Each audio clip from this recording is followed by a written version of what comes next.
శ్రీమాత్రే నమ. జై గురు దత్తాత్రేయ నమ.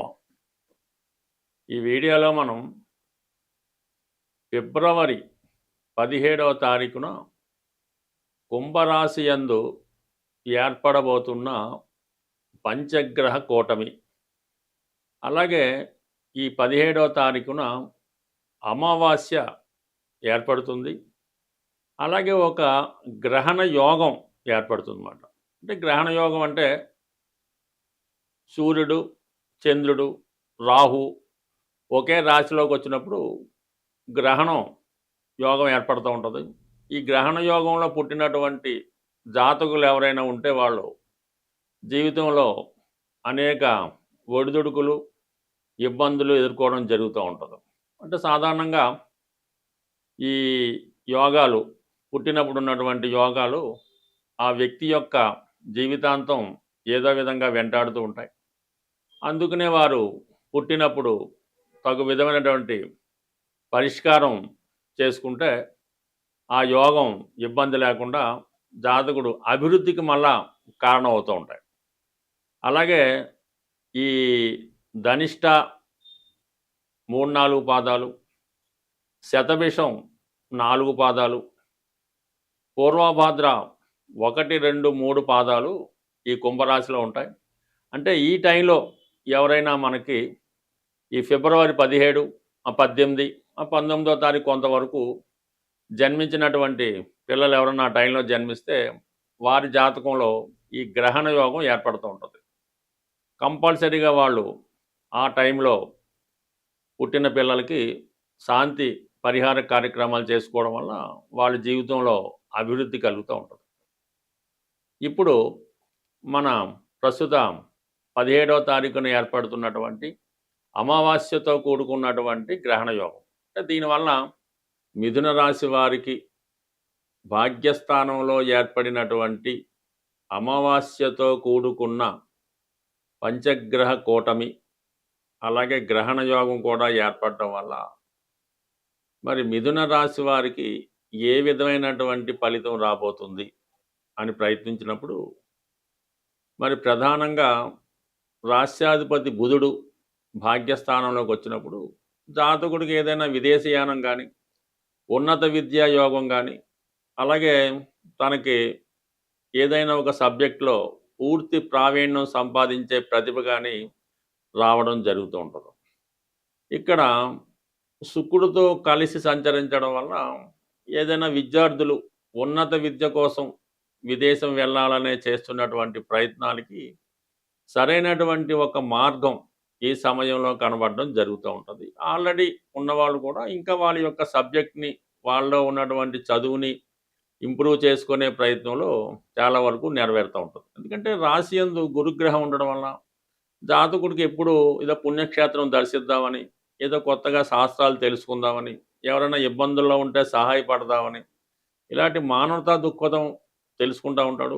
పూర్తిగా ఏదైనా ఒక శాస్త్రం మీద అవగాహన లోతుగా పరిశీలించే ప్రయత్నం జరుగుతూ ఉంటుంది. దానికి ఇప్పుడు ఉన్నటువంటి గ్రహస్థితి పూర్తిగా కొత్త విషయాలు తెలుసుకునే పరిజ్ఞానం కలుగుతూ ఉంటుంది. ప్రధానంగా శుక్రుడు భాగ్యస్థాన సంచారం రాహుతో కలిసి ఉండడం వల్ల ఎవరైతే ఈ లవ్ అఫేర్స్, అంటే ఇంటర్ క్యాస్ట్ లవ్ అఫేర్స్ కానీ, ఇంటర్ క్యాస్ట్ ప్రేమ వ్యవహారాలు, అలాగే పెళ్లి చేసుకుందామనే ప్రయత్నంలో ఉన్న వాళ్ళకి తీవ్ర ఆశాభంగం ఎదురయ్యే అవకాశం ఉంది. ఎందుకంటే ఇక్కడ పంచమాధిపతి శుక్రుడి పైన సప్తమాధిపతి గురువు దృష్టి, వక్ర దృష్టి పడుతుంది. అంటే ఇప్పటికి డైరెక్ట్ అయినప్పటికి కూడా తర్వాత రాహుతో కలిసి ఉండడం వల్ల చాలా వరకు ఈ ఇంటర్ క్యాస్ట్ వ్యవహారాల్లో పెళ్లి చేసుకుని ప్రేమికుల మధ్య వేరే ఎవరైనా ఎంటర్ అయ్యి మొత్తం ఈ ఎపిసోడ్ని క్లోజ్ చేసే అవకాశం ఉంటుంది. మొత్తం మీద వాళ్ళకి నిరాశ లాంటిది ఏర్పడే అవకాశం ఉంటుంది. కాబట్టి అటువంటి వారు కొద్దిగా నిదానంగా ఆలోచించి కొంతకాలం పోస్ట్పోన్ చేసుకుంటే మంచిది తప్ప ఈ ఈ సమయంలో, అంటే ఈ పంచగ్రహ కూటమి, ఈ శుక్ర రాహు బుధ గ్రహాలు ఇవన్నీ కలుసుకున్న సమయంలో మీరు ఈ పెళ్లి ప్రస్తావన లాంటివి తీసుకొచ్చినప్పుడు దాన్ని పూర్తిగా ఆశాజనకం, నిరాశ కలిగే అవకాశం ఉంటుంది. కాబట్టి కొంతకాలం వెయిట్ చేయవలసి ఉంటుంది. అయితే ఎక్కువగా ఇది సినిమా, టీవీ, మీడియా రంగంలో ఉన్న వాళ్ళకి, సాఫ్ట్వేర్ రంగంలో ఉన్న వాళ్ళకి చాలా గొప్ప అవకాశాలు రావడం జరుగుతూ ఉంటది. వాళ్ళలో ఉన్న ప్రతిభకు తగు విధంగా గుర్తింపు రావడం జరుగుతూ ఉంటది. ఒకేసారి 2, 3 అవకాశాలు కూడా రావడం జరుగుతూ ఉంటది. సో, ఇది ఈ విధంగా ఉంటే ఈ చంద్రుడు ధనాధిపతిగా ఉన్నటువంటి చంద్రుడు అమావాస్య యోగంలో ఉండడం వల్ల, రాహుతో కలియడం వల్ల మీ కుటుంబంలో ఒకరికి ఏదైనా విదేశీ అవకాశం రావడం గానీ, వాళ్ళకేమన్నా అనారోగ్య సమస్య రావడం గానీ జరిగే అవకాశం ఉంది. ముఖ్యంగా మీ యొక్క మదర్‌కి గానీ, మీ కుటుంబంలో ఉన్నటువంటి స్త్రీలకి ఒక విధమైనటువంటి ఆర్థిక ఇబ్బందులు రావచ్చు, అనారోగ్యపరమైన ఇబ్బందులు రావచ్చు, వైవాహిక పరంగా కొన్ని సమస్యలు కూడా వారు ఎదుర్కొనే అవకాశాలు ఎక్కువగా ఉంటాయి. అయితే రవి కూడా అక్కడ చేరడం, రాహుతో కలవడం వల్ల ఇది మీ తండ్రి గారికి గానీ, మీ సంతానానికి గానీ ఇబ్బందులు కలుగుతుంటాయి. ప్రధానంగా ప్రయాణాలు చేస్తున్నప్పుడు అది జాగ్రత్తగా అన్నీ చూసుకొని ప్రయాణించవలసి ఉంటుంది. తొందరపడి ఏదైనా ప్రయాణం చేయడం వల్ల గానీ, తొందరపడి ఏదన్నా అగ్రిమెంటు సంతకం పెట్టడం వల్ల గానీ, కొత్త ప్రయత్నాలు ప్రారంభించినప్పుడు గానీ చాలా జాగ్రత్తగా వ్యవహరించవలసి ఉంటుంది.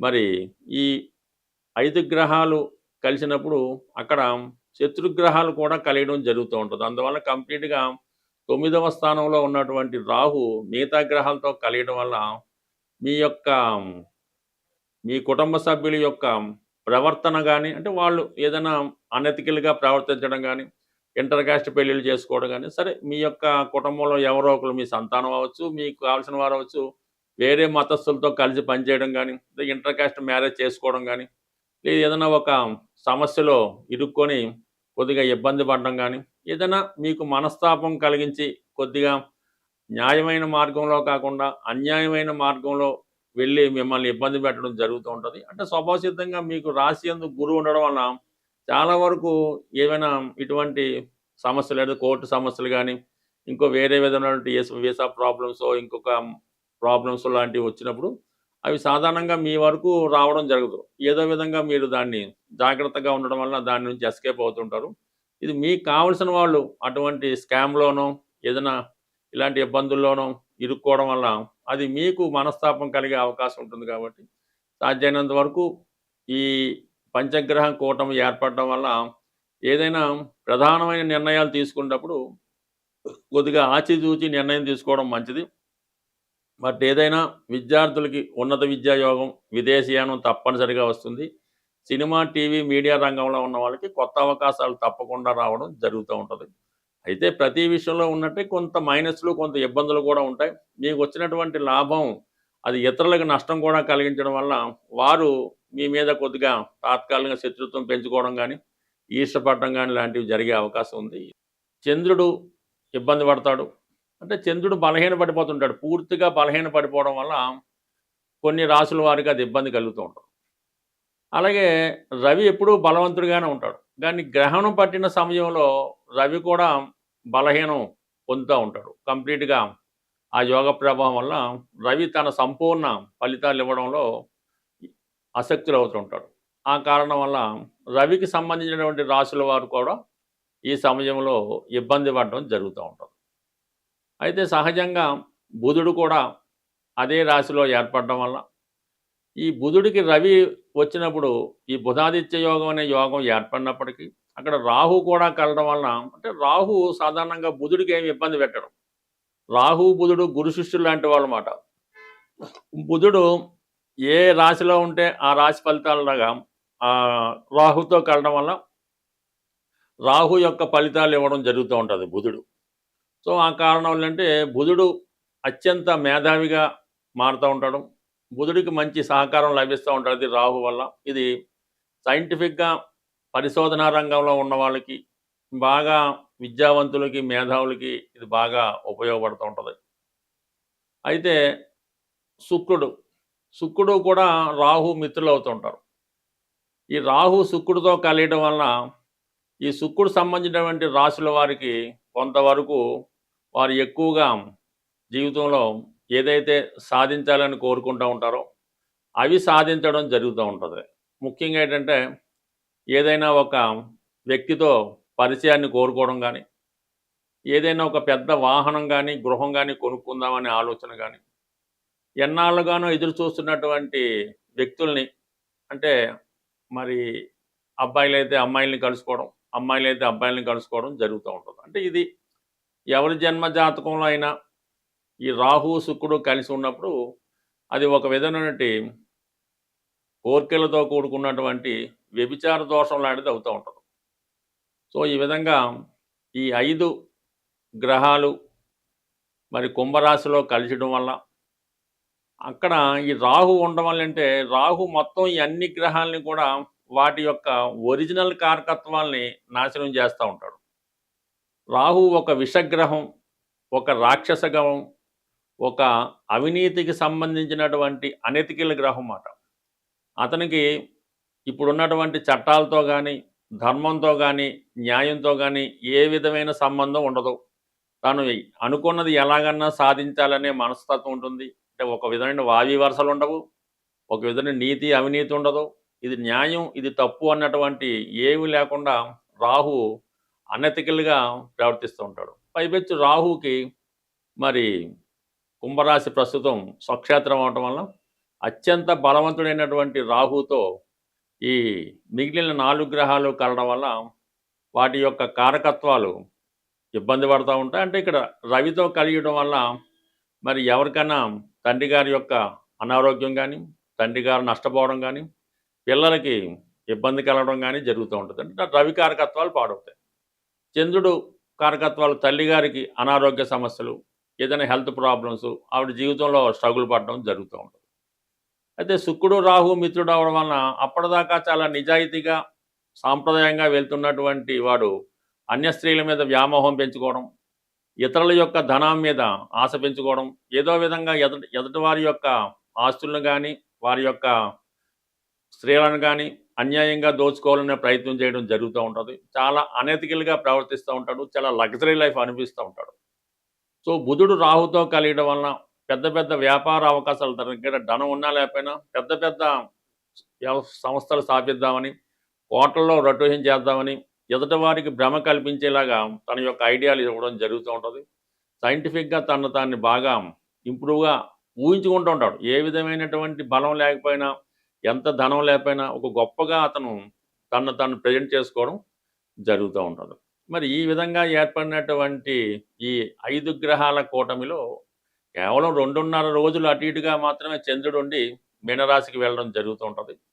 ప్రధానంగా ఈ శుక్రుడు మార్చి వరకు ఉండడం జరుగుతూ ఉంటుంది. రవి మార్చి 14 వరకు ఉండడం జరుగుతూ ఉంటుంది. అయితే బుధుడు మాత్రం అదే రాశిలో ఇంచుమించుగా మనకి ఏప్రిల్ నెల వరకు కూడా అందులోనే వక్రించడం ఇవన్నీ జరుగుతాయి. కాబట్టి మొత్తం మీద ఏంటంటే ఇప్పుడు ఏర్పడినటువంటి ఈ అమావాస్యతో కూడినటువంటి గ్రహణ యోగం వివిధ రాశుల వారికి ఏ విధంగా లాభపడుతుంది, ఏ విధంగా నష్టం జరుగుతుంది అన్న విషయాన్ని వివరంగా తెలుసుకునే ప్రయత్నం చేద్దాం. ఇప్పుడు ఏర్పడినటువంటి అమావాస్య గ్రహణ యోగం దానికి పరిష్కారం కరెక్ట్గా చేసుకుంటే ప్రతి సమస్య మనకి సులభంగా పరిష్కారం అవడం జరుగుతూ ఉంటుంది. ప్రతి తిథికి ఒక గ్రహం అధిపతిగా ఉండడం జరుగుతూ ఉంటుంది. అమావాస్యకి అధిపతిగా రాహుగ్రహం ఉంటుంది. అలాగే అష్టమి నాడు కూడా రాహు ఆధిపత్యంలో ఉంటుంది. అందుకనే అమ్మవారికైనా చండీ హోమాలు అలాంటివి చేసినప్పుడు అమావాస్య కానీ, అష్టమి కానీ ఎన్నుకోవడం జరుగుతూ ఉంటుంది. మరి ఈరోజు మనకి ఈ గ్రహణ యోగానికి అలాగే అమావాస్య యోగానికి పరిహారంగా అమ్మవారిని ఆరాధించడం వల్ల మనకి సమస్య పరిష్కారం అవుతూ ఉంటుంది. సింపుల్గా కనకదుర్గ అమ్మవారు లేదా ఒక శక్తి స్వరూపం, లేదంటే దశ మహావిద్యల్లో ఏ అమ్మవారైనా పర్వాలేదు. ఈ విధంగా మీకు ఇష్టమైనటువంటి మీ సమీపంలో ఉన్నటువంటి అమ్మవారి ఆలయానికి దర్శించడం, వీలుంటే ఒక నిమ్మకాయల దండ, ఆకుపచ్చ రంగుతో కూడుకున్న నిమ్మకాయల దండ అమ్మవారికి సమర్పించడం, లేదు ఒక 8 నిమ్మకాయలు అమ్మవారికి సమర్పించి ఒక విధంగా కుంకుమర్చన ఏదో చేపించి మీరు ఆ పూజారి గారు మీకు ఒక నిమ్మకాయ ఇస్తే ఒకటి, ఇది 2 ఇస్తే 2 తీసుకొని అది మీ దగ్గర భద్రపరచుకోవాల్సి ఉంటుంది. ఒక 4 నిమ్మకాయలు ఇస్తే ఇంట్లో అందరి దగ్గర కూడా పెట్టుకున్నా మీకు ఈ యోగాల నుంచి అంటే ఈ ఇబ్బందుల నుంచి తొలగిపోయే అవకాశం ఉంటుంది. సో అలాగే చిన్నగా మరి మరి ఇంకా ఇంట్లో పూజ చేసుకునే వాళ్ళు ఎలా ఉంటుందంటే అమ్మవారికి తమలపాకులో యాలకులు, లవంగాలు, అలాగే వీలైతే కొద్దిగా పచ్చకర్పూరం. అంటే పచ్చకర్పూరం మళ్ళీ 2 రకాలుంటాయి. తినే పచ్చకర్పూరం వేరుగా ఉంటది. మామూలుగా ఇప్పుడు ఉన్నటువంటి అందరూ ఉపయోగించే స్మెల్ కోసం ఉపయోగించేది కాకుండా, ఇటువంటిది అమ్మవారికి తాంబూలంగా సమర్పించడం వల్ల కూడా ఈ రాహుగ్రహ పరిహారం మీకు రావడం జరుగుతూ ఉంటది. బట్ ఏదైనా ఈ చిన్న ప్రక్రియ మీకు చాలా వరకు అంటే అమావాస్య రోజు చేస్తే మళ్ళా అమావాస్య వరకు మీకు దాని ప్రభావం ఉండడం జరుగుతుంటుంది. అంటే సర్వసాధారణంగా ఈ మధ్యకాలంలో ఏదో ఒకటి ఈ చేతికి కట్టుకోవడం జరుగుతూ ఉంటది. తాయెత్తు లాంటిదో, రక్షనో, అమ్మవారిదనో, ఆంజనేయ స్వామిదనో ఈ మణికట్టు దగ్గర ఇవి కట్టుకుంటా ఉంటారు. రక్షాబంధనాల్లా కట్టుకుంటా ఉంటారు. అవి చాలామంది ఏంటంటే సంవత్సరాల కొద్దీ అవే వాడుతా ఉంటారు. అది సాధారణంగా మీరు అమావాస్య రోజు చేతికున్నటువంటి ఇటువంటి ఈ బంధనాల్ని, రక్షాబంధనాల్ని, కంకణాల్ని కంప్లీట్‌గా అవి తీసివేసి ఏదైనా ఒక చెట్టు మొదల్లోనో, నదిలోనో కలిపివేయటం మంచిది. మళ్ళా మీరు కొత్తది అమావాస్య రోజు మళ్ళా కొత్తగా ధరించడం వల్ల దాని పవర్ మళ్ళా వచ్చే అమావాస్య దాకా ఉంటుంది. అంతే తప్ప అటువంటి ఈ రక్షాబంధనాల్ని, తాయెత్తుల్ని వాటిని ఇలాగా సంవత్సరాలు బట్టి ఉంచుకోవడం వల్ల కూడా అది ఇబ్బంది కలుగుతూ ఉంటది. బట్ ఏదైనా కొన్ని పరిహారాలు చేసుకోవడం వల్ల నమ్మకం బట్టి ఆధారపడి ఉంటుంది కాబట్టి మరి ఇటువంటి ఈ పరిహారం సాధారణంగా చేసుకుంటే మంచిది. సో ఏదైనా మీరు అమ్మని నమ్ముకుంటే అన్నీ ఉన్నట్టే అని ఏదైనా ఈ గ్రహణ యోగం నుంచి తొలగాలంటే మీరు గట్టిగా పట్టుకోవడం అమ్మవారి యొక్క పాదాలు. ఆ సమస్య అదే మీకు సాల్వ్ అవుతుంది. స్వస్తి.